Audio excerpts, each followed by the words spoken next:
The FBI director said this week that ISIS is now a bigger threat than al-Qaeda. You have called for boots on the ground to fight ISIS. How does your service, you flew jets in the Middle East, how does it shape your attitudes when it comes to deploying troops abroad?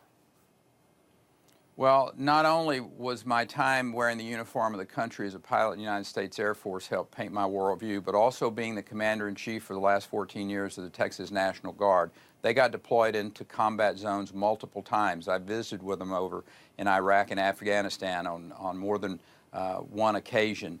I wrote a letter a week to a mom, to a family member, to a loved one, from 2003 through 2010, Jake, of a Texan who lost their life in this war against terror. I know the cost of war.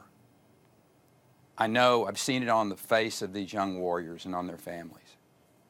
And before we ever send our young men and women into combat, we need to use every tool that we have. You're talking about sending troops, sir, to Syria and Iraq to fight ISIS. You think that we've exhausted every measure possible before doing that?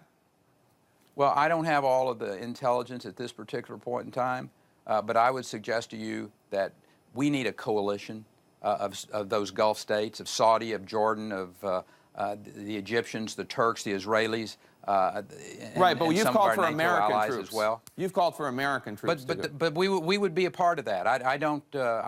Our special operators would be a part of that. We cannot affect ISIS without having personnel on the ground in a direct combat role.